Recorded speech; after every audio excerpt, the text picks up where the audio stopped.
Bom dia, boa tarde, boa noite, tudo bem? Seja bem-vindo, seja bem-vinda ao canal Imparável no YouTube e também ao Imparável Cast no Spotify. Nesta semana, aqui no Imparável, recebo Jefferson Lima de Azevedo, um exemplo extraordinário de superação. Nascido em Três Marias, Minas Gerais, é um pequeno município, e dentro de um bairro humilde desse município e com poucas oportunidades, Jefferson enfrentou desde cedo os desafios de uma infância marcada por privações. Filho de uma trabalhadora rural que sempre exigiu boas notas para que ele pudesse sonhar com um futuro melhor, precisou começar a trabalhar muito cedo, exercendo funções como boia-fria, catador de latinhas e descarregador de caminhões. Aos 14 anos, o divisor de águas mudou sua trajetória. Acolhido por uma igreja, Jefferson encontrou um mentor que o apresentou o caminho dos estudos e dos concursos públicos. Motivado por essa inspiração, ele lutou e conquistou uma bolsa pelo ProUni, que abriu as portas para que ele cursasse direito. Mesmo diante de dificuldades financeiras, não pensou em desistir. Com determinação e esforço, Jefferson alcançou aprovações que transformaram completamente sua vida e de sua família. Entre elas estão cargos como técnico judiciário do TRF da Primeira Região e analista do Ministério Público da União. Cada conquista foi um passo à frente, marcando uma evolução pessoal e profissional que inspira todos que conhecem sua trajetória. Hoje, Jefferson trabalha remotamente como analista do MPU, vive uma vida que jamais imaginou e segue estudando em busca de novos voos. É com muita alegria, com muito orgulho que dizemos também que Jefferson foi aluno e é aluno aqui do GRAN. Jefferson, seja muito bem-vindo, muito obrigado por estar aqui conosco para esta conversa. Um bom dia, uma boa noite, uma boa tarde a todos.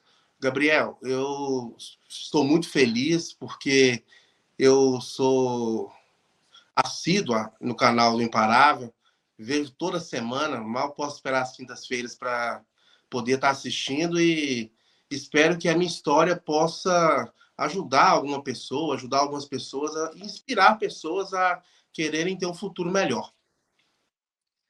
Tenho certeza de que isso vai acontecer, Jefferson. Jefferson, vamos começar aqui pela sua infância. Você cresceu em Três Marias, Minas Gerais, nasceu em Três Marias, Minas Gerais, em um bairro bastante pobre. Como é que foi a sua infância ao lado de sua mãe, de sua irmã? O Gabriel, a minha história ela começa com minha mãe.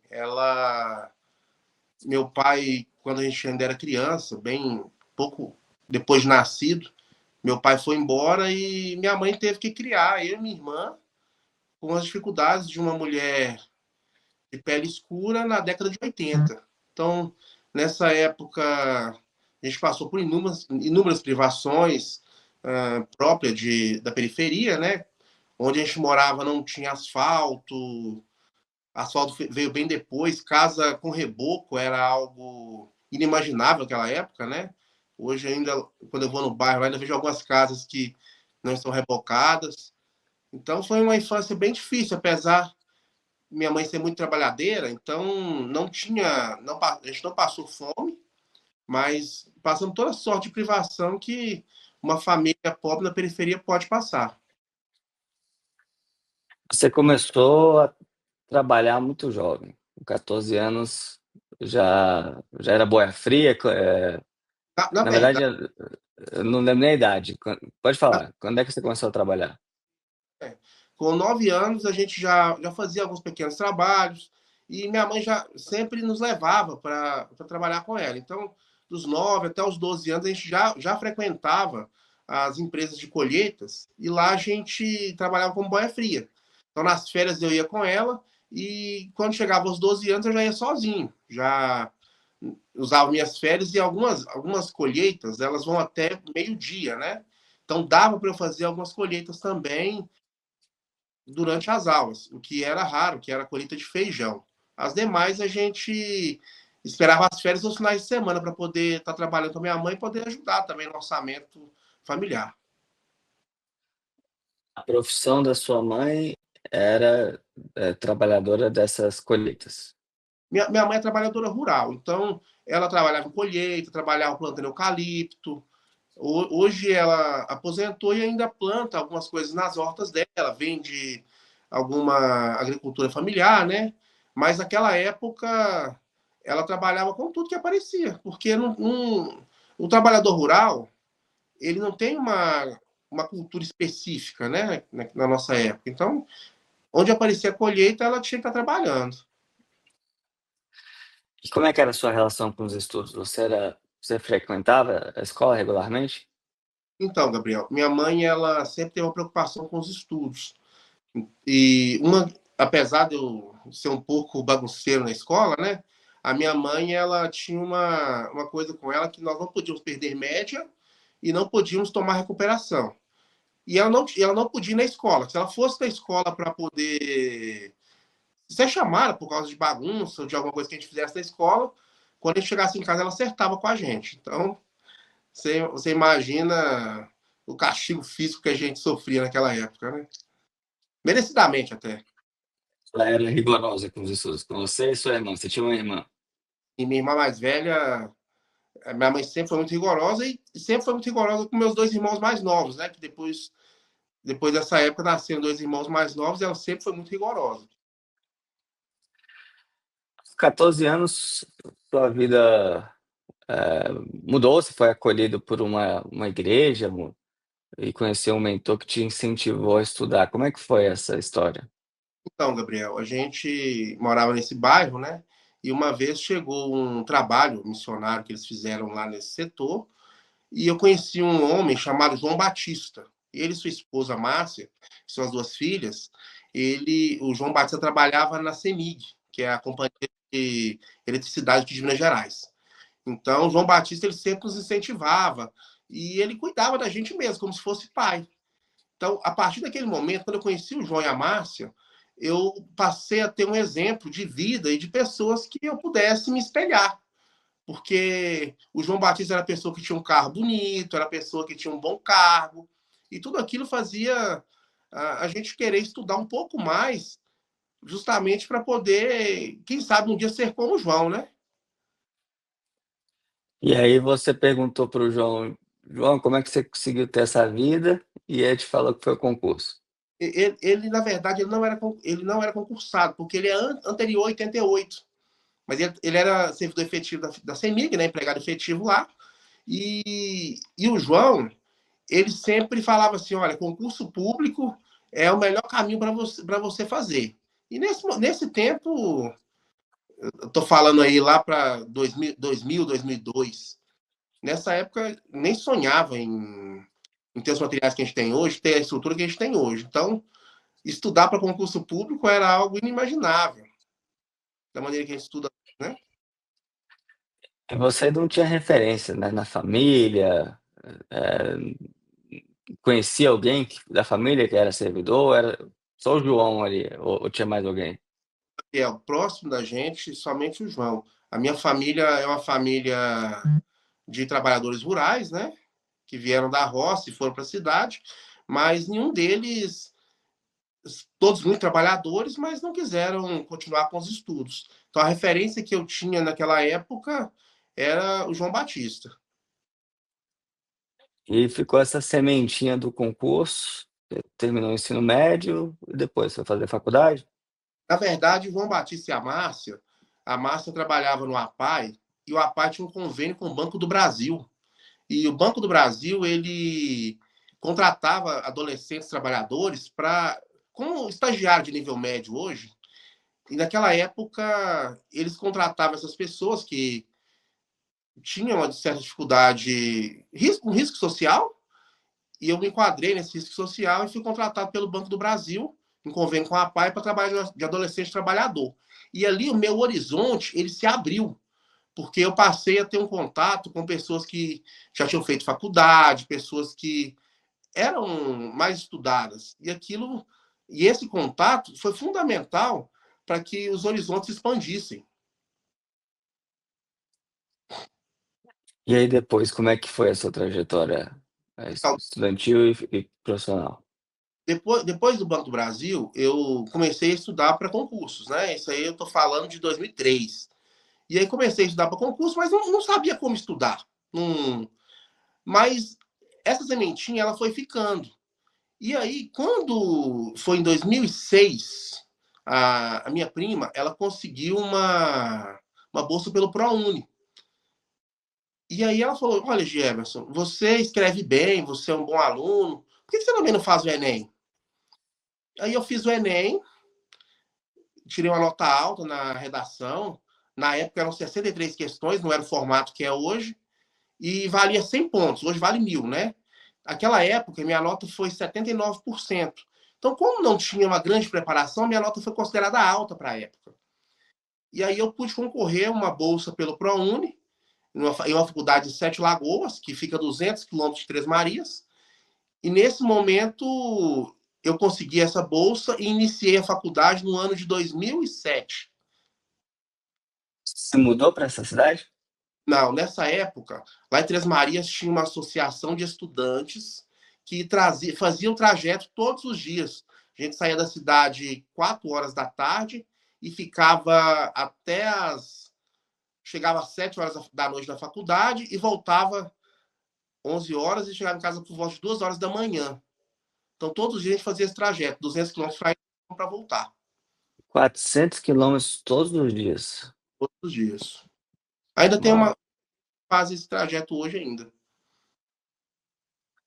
Você pensou em desistir da faculdade em algum momento? Olha, Gabriel, no início da faculdade, nós tínhamos que pagar um valor para o ônibus. Esse valor era R$ 130. Hoje parece um valor pequeno, né? Mas naquela época, minha mãe apertada, não tinha como eu ter um trabalho fixo, então eu vivia de bicos, né? Eu já com mais de 20 anos. E naquela época, eu não tinha dinheiro para pagar todos os meses. Em um mês específico, eu ia desistir. E aí eu fui a um culto e o João Batista, esse meu amigo, ele me viu bem triste, né? E perguntou: Jefferson, como tá a faculdade? Eu falei: João, vou desistir, a faculdade não é para pobre. Essa foi o que eu disse, né? E ele ficou muito mexido com aquilo, né? E no final do culto ele foi na minha casa, falou: Jefferson, o que aconteceu? Eu senti que você não tá bem. Eu falei: João, olha, eu não tenho dinheiro para pagar o ônibus todos os meses. Contei a ele a história. E ele falou: Jefferson, enquanto você estiver fazendo faculdade, que você precisar do ônibus, você pode me falar que eu vou pagar o ônibus para você. A minha mãe, nós choramos lá em casa nesse momento, ficamos muito emocionados, mas graças a Deus ele precisou pagar poucas vezes. Na maioria das vezes a gente conseguiu fazer os bicos lá e pagar a mensalidade do ônibus. Você terminou a faculdade bem? Se formou bem? Olha, Gabriel, eu fui bem até o último ano da faculdade. Minha faculdade, à época, ela era anual, não era semestral como é hoje. E no último ano, por questões religiosas, eu não estudava às sextas-feiras à noite. E o diretor da faculdade ele me proibiu de poder fazer as provas em horário alternativo e eu fui reprovado. Só que a reprovação ela veio em duas matérias, que foi direito tributário e direito administrativo. E naquele ano eu fiz a prova o exame da OAB. Na primeira etapa precisava de 40 acertos, eu fiquei com 52 e na segunda etapa no total de 10, eu fiquei com 9,75. E aquilo em direito administrativo. E aquilo para mim foi uma felicidade. Foi ali que eu entendi que talvez eu podia conseguir alguma coisa com os estudos. Depois que você se formou, você começou a se dedicar intensamente aos concursos? Ô, Gabriel, Como é na verdade, eu estudo para concurso desde antes da faculdade, né? Então, sim, antes da faculdade, eu fui servidor temporário do IBGE. E depois, na faculdade, no segundo ano, eu fui aprovado no serviço de água e esgoto aqui da minha cidade, de Sete Lagoas, e na prefeitura de Sete Lagoas. E eu tomei posse no SAI, que é o serviço de água e esgoto, fiquei uma semana e fui convocado para a prefeitura. E na prefeitura eu tomei posse, lá eu trabalhei 3 anos praticamente, até passar em outro concurso. como é que você trabalhava lá e pegava 400 quilômetros de estrada, ainda estudava a faculdade à noite? Essa época eu já tinha me mudado para Sete Lagoas. Quando foi Ah, no segundo ano, eu ser aprovado nesses concursos, eu me mudei para Sete Lagoas e conseguia conciliar o trabalho na prefeitura com a faculdade de Direito aqui em Sete Lagoas. Vamos avançar um pouquinho aqui. Você começou com os concursos de prefeitura, foi evoluindo, foi passando, já começou a ter uma renda ali fixa, se formou. Quando é que apareceram os concursos maiores, né? TRF, o próprio MPU que hoje você ocupa? Ô, Gabriel, o primeiro concurso grande que eu digo que eu passei foi no TJ de Minas Gerais, lá em 2010. Essa história é interessante porque eu passei em sétimo lugar e chamaram seis. E minha esposa, eu recém-casado, minha esposa ligou lá e falaram assim: olha, vai chamar ele semana que vem, então você já prepara a documentação. E nesse meio tempo, alterou a regra de remoção. E aí passou-se o concurso, eu não fui convocado. E aí eu fui advogar, advoguei um tempo. E quando foi 2016 para 2017, minha esposa estava querendo engravidar e eu falei: ah, então vou começar a estudar para concurso. Foi quando eu comecei a estudar para o concurso do TRF1, que foi o concurso que abriu portas. O concurso TRF1 não tinha material à época, só que bem apertado, mesmo advogando. E eu lembro que eu ia no YouTube ver as aulas gratuitas, né? Que vocês postam lá até hoje, né? Até hoje, aquelas pessoas que têm dificuldade conseguem assistir algumas aulas. E com aquelas aulas gratuitas, eu consegui tirar uma nota alta no TRF1 de 120 questões, eu acertei 109. Errei 11, fiquei com 98. E aí eu consegui ficar em primeiro lugar aqui na minha subseção. Como posso, TRF? Tomei posse, demorou aproximadamente por volta de 11 meses. Aí eu tomei posse no ano de 2019. Eu tinha passado em um outro concurso da Secretaria de Estado de Saúde de Minas Gerais e tinha tomado posse no final de janeiro. E ia entrar em exercício pós-carnaval. E todos os dias eu olhava o Diário Oficial. E pós-carnaval, na quarta-feira de cinza, eu saí para um retiro espiritual, voltei. Pós-carnaval, ia tomar posse, estava crente que eu ia tomar posse. E na quarta-feira de cinzas, quando foi por 10 horas da manhã, meu celular estava lotado de mensagens dos grupos que eu participava.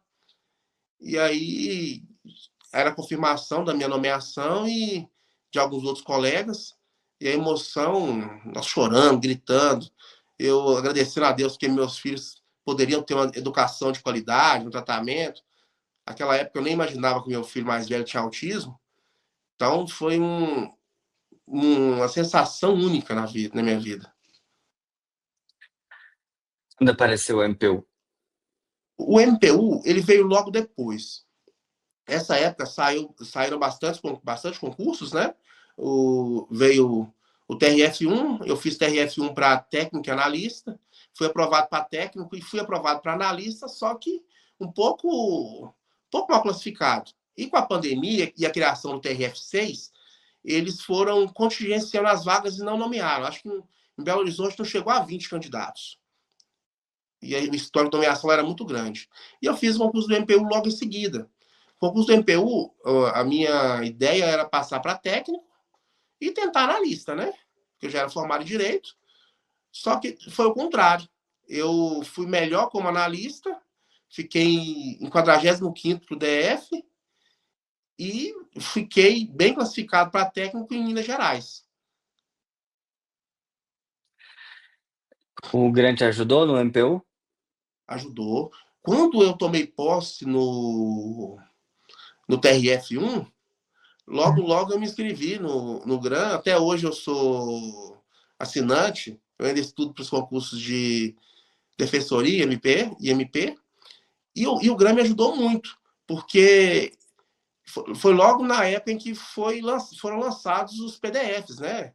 Porque, se nós formos lembrar, no início eram videoaulas, e as videoaulas, hoje o PDF nos ajuda muito mais. Fora que hoje tem os PDFs resumidos, né? Que acabam sendo um bom objeto de revisão. Como é que está a sua vida hoje? Hoje você está trabalhando no MPU, trabalhando inclusive teletrabalho, então você consegue morar em Minas Gerais, ter uma qualidade de vida, imagino, melhor até pelo custo, e ter uma boa remuneração em um órgão federal importantíssimo. Ô, Gabriel, quando eu tomei posse, a minha aprovação foi para Brasília, mas no MPU, as cidades que não haviam concurso válido, eles abriam a chamada e falavam, olha, quem quiser vir, e eu estava com medo de expirar o prazo do concurso e eu não ser convocado, porque a pandemia contingenciou muito as nomeações, né? Então, nesse prazo, surgiu uma vaga para Roraima, lá no ano de 2023. Eu me inscrevi para Roraima e fui trabalhar lá em Roraima. Então, saí daqui de Minas e fiquei lá em Roraima quase 6 meses, trabalhando, conhecendo pessoas, uma equipe maravilhosa lá do Ministério Público da União, mas com vontade de voltar, né? Só que eu tinha que esperar um ano. Então, nesse prazo, eu pedi o trabalho à distância em outro estado e foi concedido por motivo de doença do meu filho, né, que é autista. E aí, o tratamento dele, e desde o mês de fevereiro, eu estou em teletrabalho aqui em Sete Lagoas. Confesso que o teletrabalho a gente trabalha muito mais, né? Mas é muito importante essa flexibilidade que o órgão nos dá para podermos estar perto da família, ter qualidade de vida, e assim a gente produz muito mais feliz e satisfeito com o órgão, né? Como é que é a sua vida hoje? Você se sente realizado? Gabriel, eu sou realizado. O grande X da questão é que quando as portas vão se abrindo, você quer alcançar voos maiores, né? Então, quando eu passei para analista, na minha cabeça, lá no início dos concursos, se eu chegasse analista, eu estaria muito feliz. Só que hoje eu estou feliz, estou satisfeito financeiramente, mas eu quero um degrau a mais. Então, hoje eu estou satisfeito, mas eu ainda continuo fazendo concurso para promotor e defensor e estou conseguindo algumas segundas fases. Recentemente eu fui aprovado no concurso da Defensoria Pública do Estado do Espírito Santo. Estou fora das vagas, mas quem sabe, né? E a sua mãe, como é que ela enxerga esse sucesso aí do filho que ela tanto incentivou a estudar? Gabriel, minha mãe, mesmo ela sendo uma trabalhadora rural, tendo as dificuldades dela, nós, todos os filhos, os mais novos, fizemos faculdade, então nós somos 3 filhos. Um é formado em Direito, um é formado em Ciências Militares e outra é formada em Nutrição. E minha irmã mais velha, por opção, não quis estudar, mas também tem uma vida bem legal. Então, minha mãe, ela fica muito feliz todas as vezes que a gente se reúne, ela fala da importância que é a gente se preparar e a gente estudar. Tudo que a gente tem hoje na família, a gente deve o exemplo da dona Fátima. Você consegue ajudar a dona Fátima para ela ter uma vida melhor também? Mas, essa semana aconteceu algo muito interessante. Nós compramos o primeiro lote da dona Fátima. Então, agora a gente já financiou o lote dela e vamos começar a construir a casinha dela lá na cidade onde ela mora. Então, graças a Deus, o cargo e o salário, ele proporciona um bem-estar para nossa família, né? É o primeiro lote que ela teve na vida, a primeira residência própria. Primeira residência própria. Porque a gente morava em alguns lugares invadidos, né? Então, a prefeitura, para poder tirar, pouco custa. Então, agora ela vai ter o lote dela mesmo, com escritura e tudo. Das vantagens de ser servidor, né? Você consegue esse financiamento, consegue ajudar, consegue ter uma previsibilidade aí no fluxo financeiro e acaba podendo ajudar a família inteira, né?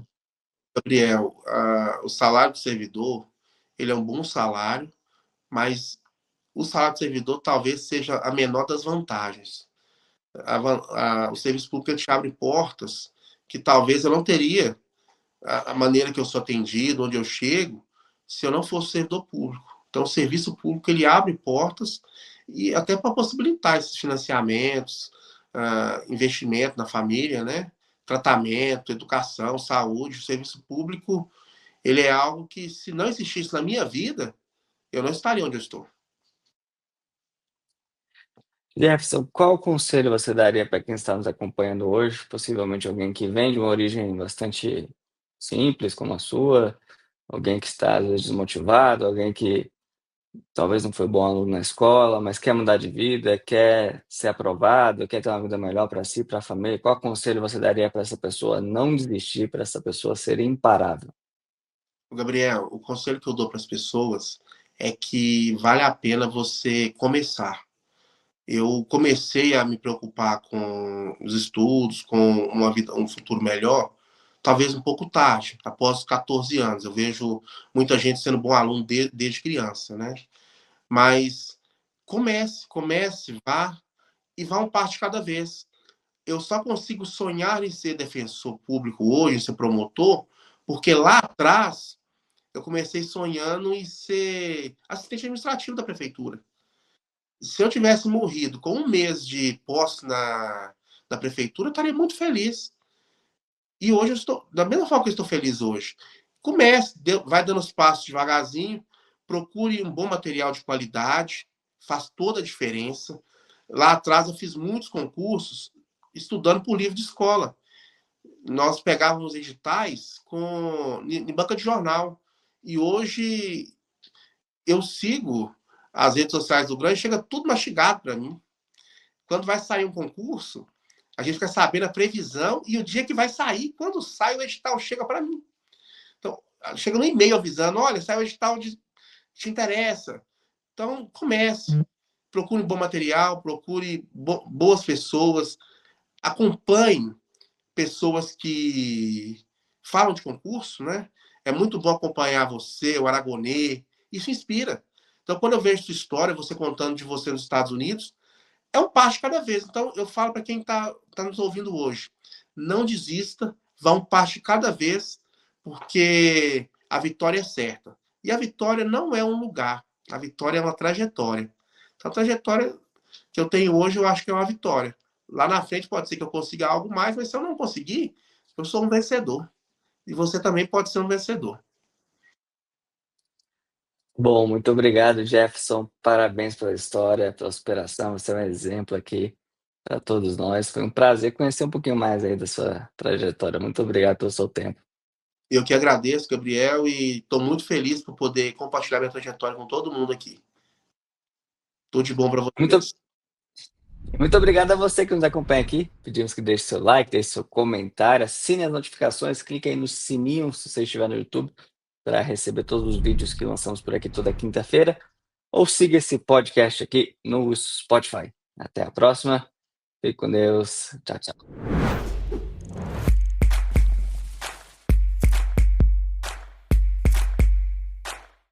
Você quer assistir a conversas como esta, inspiradoras, de imparáveis que conquistaram seus sonhos e passaram por desafios muito, muito grandes? Então inscreva-se no canal Imparável, acompanhe centenas de entrevistas como esta e também assista aos novos depoimentos, às novas conversas toda quinta-feira às 19 horas aqui no canal.